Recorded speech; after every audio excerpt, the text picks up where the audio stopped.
Kad vēlamies tikt pie mīluļa, izējas ir vairākas. Meklēt piemērotu sludinājumu, doties ciemos pie vecmāmiņas uz laukiem vai arī vērsties patversmē.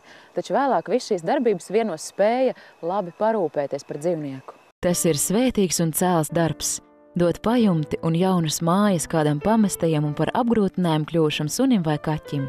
Tomēr pirms izšķiramies par šādu soli, ņemt dzīvnieku no patversmes, būtu jāzina šis un tas par patversmes dzīvnieku specifiku, lai nebūtu tā, ka paņemtajam astēnim un cilvēkam nākas šķirties, un no labi iecerētā tāds čiks vien iznāk. Droši vien jau ir tā, ka vispirms mēs pats izlēmjam, ko mēs gribētu, vai lielu, mazu, bet ir jāizvērtē, teiksim, paši galvenie aspekti. Tas ir, kurā vietā viņš dzīvos. Vai tas ir dzīvoklis, vai tā ir privāta māja, vai tā ir lauku sēta, vai tā ir apsardze.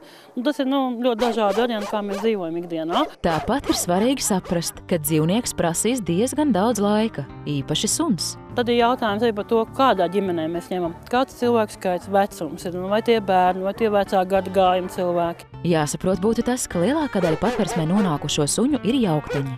Šīs faktors bieži vien ietekmē dzīvnieka izskatu, uzvedību un raksturu. Ja suns ir kādas medību šķirnes jauktenis, tad jārēķinās ar to, ka viņam var piemist izteikta medību dziņa, un ja viņš lauku apvidos netiks turēts voljērā, var rasties problēmas ar neatļautu meža dzīvnieku tramdīšanu un medīšanu. Ja jauktajās asinīs dominē aitu suņi, tautā saukt arī par vilkiem, tad šāds suns var būt lielisks sargs, toties nevienmēr būs adekvāti saskarē ar maziem bērniem.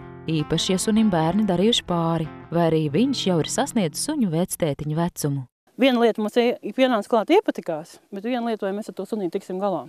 Tāpēc ir ļoti būtiski pirms suņa paņemšanas vairākas reizes ierasties patversmē, lai pakontaktētos ar dzīvnieku, jo var taču gadīties, ka jūs viens otram, galīgi neiepatīkaties.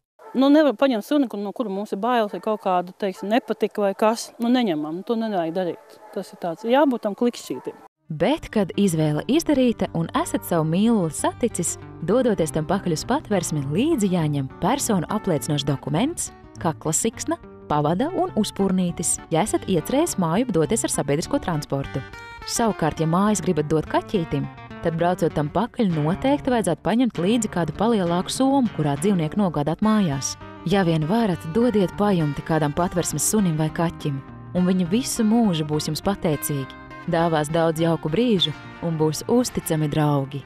Jūs varat palīdzēt nelaimē nonākušiem ķepaiņiem, piezvanot uz maksas tālruni 900 60 83, maksa 1 lats.